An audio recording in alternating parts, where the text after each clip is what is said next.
Hello guys, continuing from the previous lecture, I am Sushil Rajbhar from Department of Life Sciences, DMG, doing BHMS from GHMC, Bhopal. Now see, where were we? In the previous lecture, we were doing menstrual cycles and this is mnemonic for male accessory glands, SPV 212. Seminal vesicle 2 होता है, prostate 1 होता है और वल्गोरेथ्रल gland 2 होता है। तो इसको याद रखने के लिए एक ट्रिक है SPV 212, ठीक है। और दूसरा, Leydig cell male hormone secrete करता है। लेडी सेल है, लेडी नेचर इसका क्या है, लेडी है लेकिन सेक्रीट करता है मेल हार्मोन। अजीब है तो लेडी लेकिन बना रही है मेल हार्मोन, ठीक है। This is mnemonic for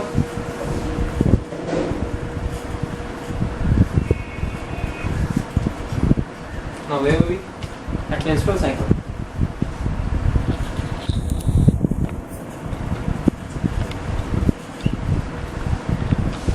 देखो बच्चों, हम बता रहे थे मेंस्ट्रुअल साइकिल क्या होता है, उसके बारे में हम बता रहे थे। एवरेज इंटरवल कितना होता है, 28-29 दिन का होता है। बाकी सब चीज़ कई चीज़ें बताए थे। मैं एक्चुअली बता रहा था कि इसमें पेज नंबर 50 पे NCERT क्लास 12 में एक डायग्राम है, ग्राफ है। AIPMT में मोर देन 7 टाइम्स क्वेश्चन आ चुका है, तो हम उस पर स्ट्रेस देंगे भी।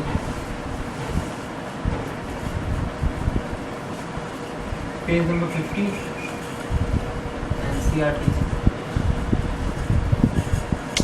Class 12।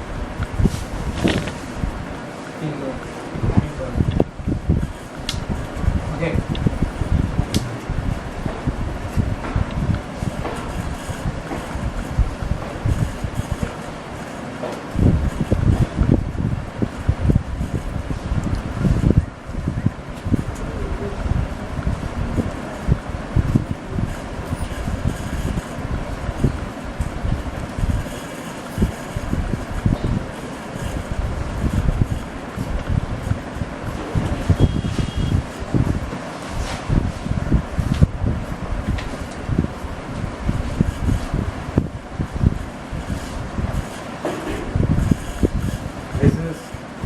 graph showing variation of hormones during menstruation.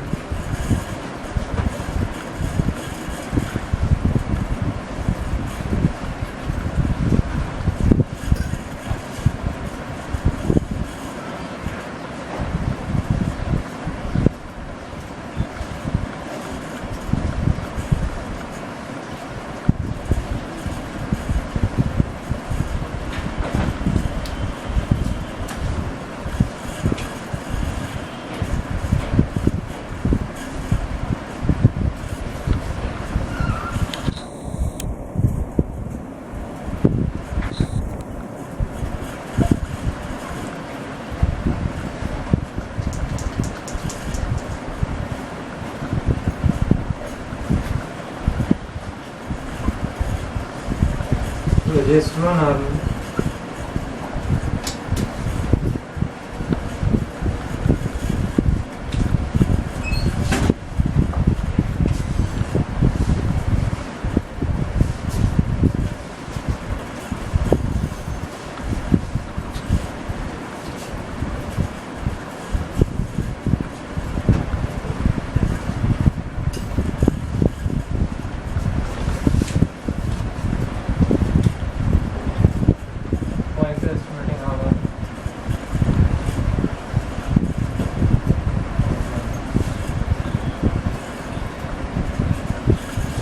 ये लेवल ऑफ हार्मोन शो कर रहा है ये graph 0 to 5 days।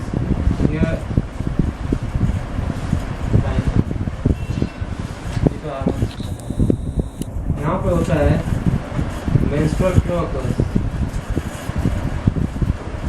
that is menstruation। 0 to 5 days में क्या होता है, menstruation होता है। एक्चुअली मेंस्ट्रुअल फ्लो मतलब एंडोमेट्रियम शेडिंग होती है 0 से 5 दिनों तक जो शेडिंग होती है एंडोमेट्रियम लाइनिंग की, यूट्रस की जो आउटर मोस्ट लेयर होती है वो टूट टूट के गिरती है, ठीक है ना। 5 से 14 दिन तक 14वें दिन तो LH सर्ज होता है, ये आप लोग को पता ही होगा। LH surge means peak level पे वो पहुंच जाता है। कौन से दिन पे? 14वें दिन पे। तो फिर अब यहाँ 5 से 14 दिन पे क्या होता है? प्रोलिफरेटिव फेज, इसको हम कहते हैं।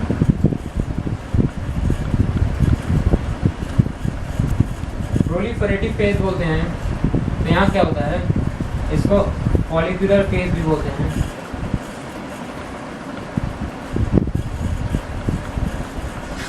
फॉलिकल्स का फॉर्मेशन होता है, ठीक है। और एंडोमेट्रियम का प्रोलिफरेशन होता है, फिर से वो फॉर्म होता है outer most layer of uterus, that is endometrial lining, ठीक है।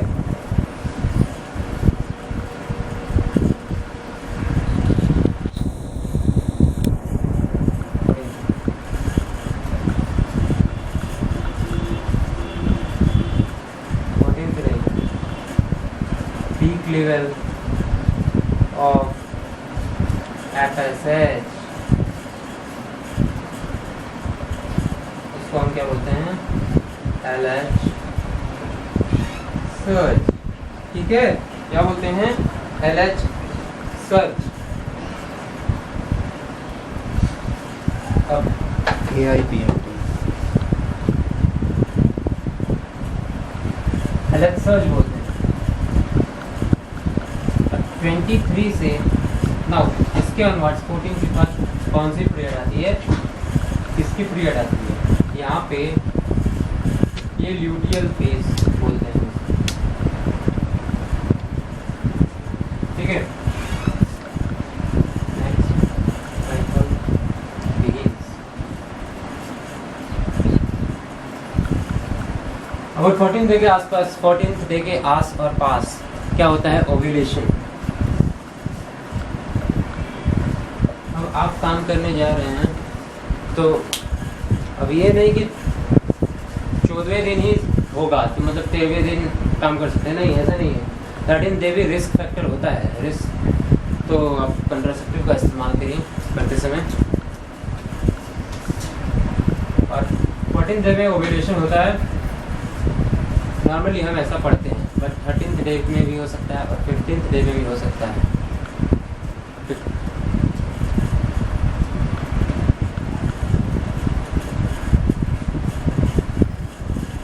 15th डे में भी हो सकता है। और ये AIPMT में several time asked question, ठीक है।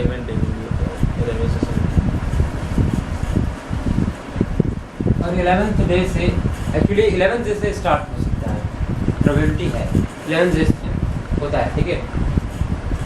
और नॉर्मली हम बुक में पढ़ते हैं क्या? 14वां दिन, क्योंकि हमें याद रहे 14वें दिन पे हो सकता है, ठीक है। ल्यूटियल फेज को हम सेक्रेटरी फेज भी बोलते हैं।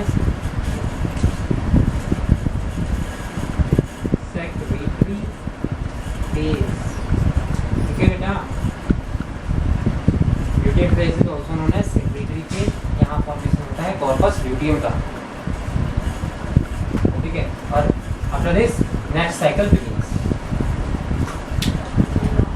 नो,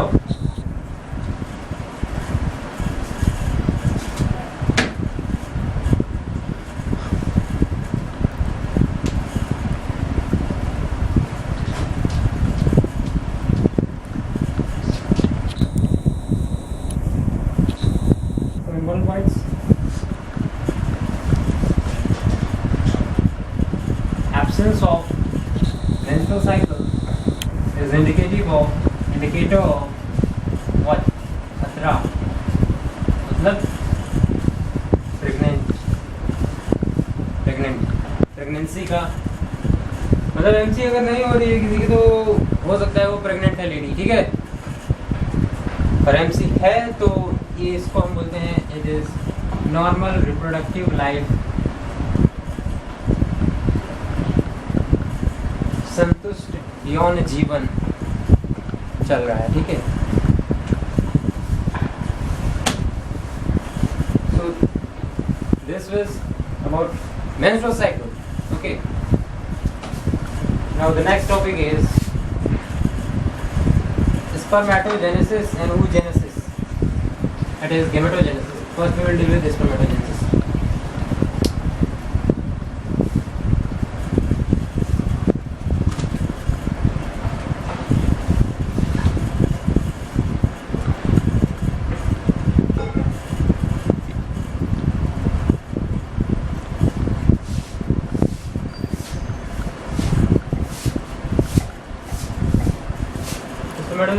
इसके लिए आप पेज नंबर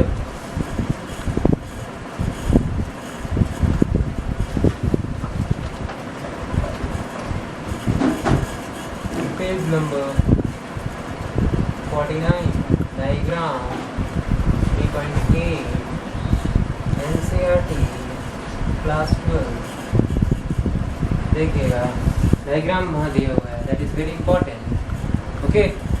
वो डायग्राम बहुत इंपॉर्टेंट है। Spermatogenesis, actually process of formation of sperm is known as spermatogenesis. क्या स्पर्म का फॉर्मेशन को हम क्या बोलते हैं? Spermatogenesis. Actually at puberty means around male में प्यूबर्टी कब आती है? 13 से 14 साल, 13, 14, 15, 14 से 15 साल। एक वेरिएशन इसमें भी है हम, बट अप्रॉक्सीमेटली वैल्यू यही देते हैं कि 14 से 15 साल प्यूबर्टी एज है मेल, ओके।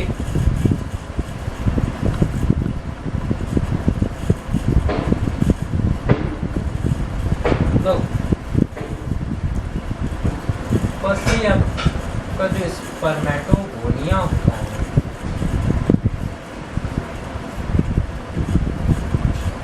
उसमें क्या होगा? डिफरेंशिएशन। स्पर्मेटोगोनिया में डिफरेंशिएशन हुआ तो डिवीजन कौन से होगा? With cell division, that is mitosis, mitotic division, okay. और फिर क्या बनेगा? There will be primary spermatocyte. Primary spermatocyte के बाद फिर से यहाँ माइटोसिस होगा ना? नहीं, यहाँ होगा मेयोटिक डिवीजन।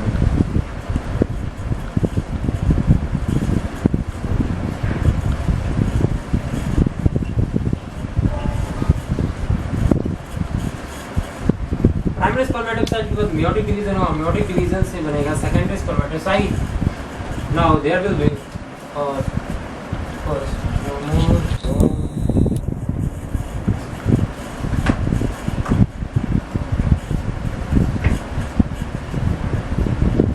क्रोमोसोम नंबर जो है 23। माइटोसिस हुआ, माइटोसिस के बाद क्रोमोसोम नंबर यहाँ भी 23।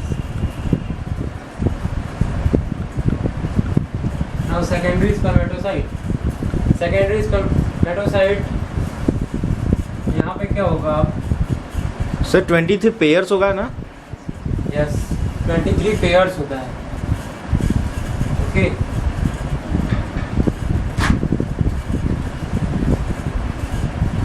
अब सी मेयोटिक डिवीजन होने के बाद होता है, बनता है क्या? Secondary spermatocyte. Now there will be meiotic division again, means इसको हम फर्स्ट मेयोटिक डिवीजन बोल सकते हैं, और यहाँ पे होगा सेकेंड मेयोटिक डिवीजन। तो हमको क्या बनेगा? क्या मिलेगा? मिलेगा spermatid, again 23 pairs of chromosome.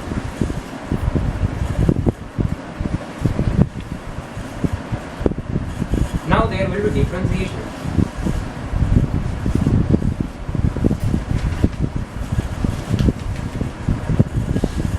भी फॉर्म स्पर्मेटो दो आ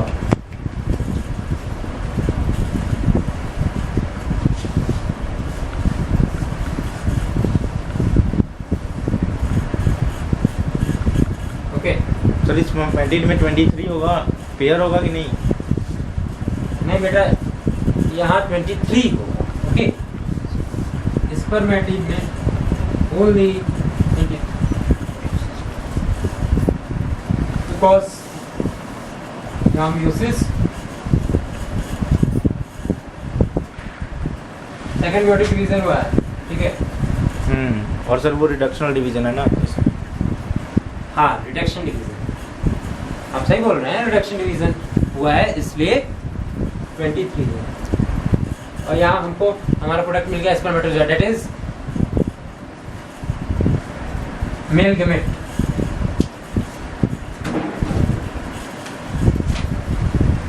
ओके, ये था spermatogenesis. Now we are going to deal with oogenesis।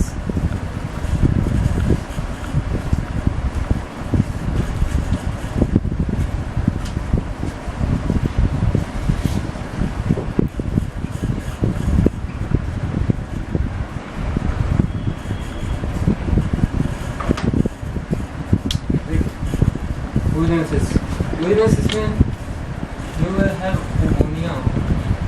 और pneumonia में क्या होगा? Mitosis differentiation. क्या होगा? माइटोसिस डिफरेंशिएशन, ठीक है।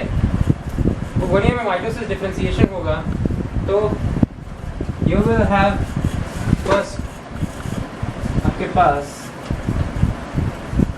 प्राइमरी oocyte बनेगा।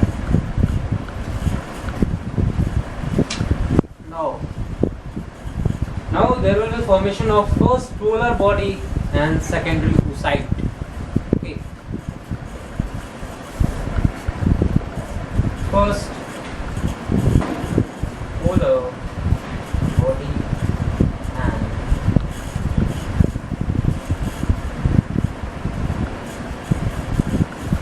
secondary oocyte.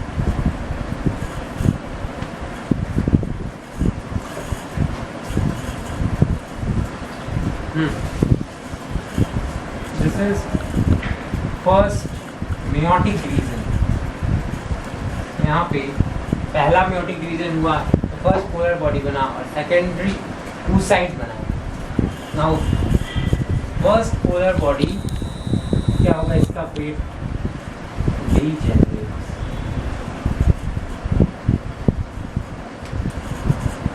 एंड यहाँ ये oocyte है हमारा, let it take it as a oocyte। यहाँ एक पोलर बॉडी बना, एक oocyte बना। Now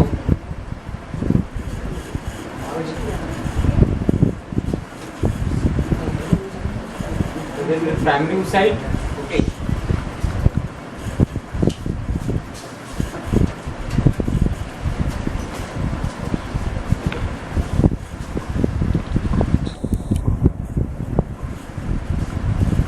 Okay, बेसिकली हम आपको बता रहे हैं oocyte के बाद बना और यहाँ दो पोलर बॉडी बनेंगे और एक पोलर बॉडी जिसमें से डीजेनरेट हो जाता है, एक पोलर बॉडी डीजेनरेट हो जाएगा, ठीक है। First polar body degenerates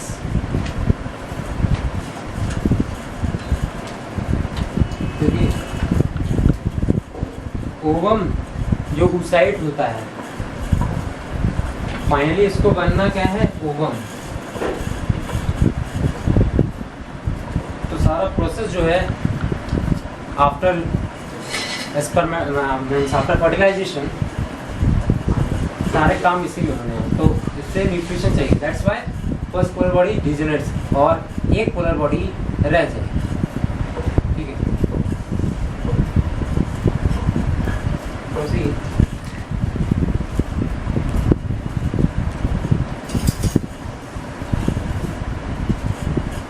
first polar body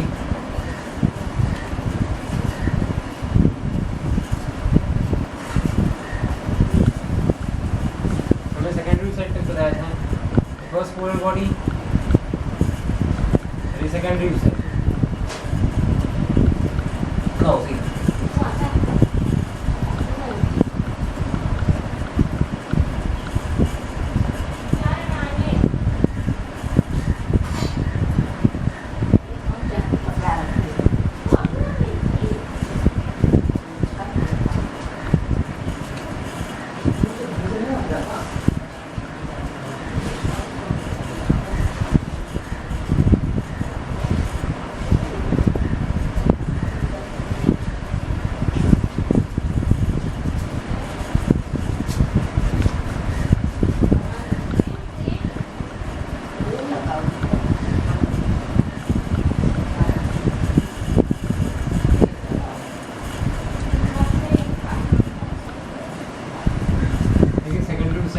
first polar body बनता है, उसके बाद second polar body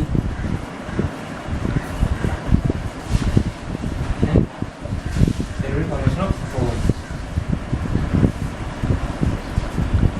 23 polar bodies. ठीक है, now this was the process of oogenesis। oogenesis हो गया।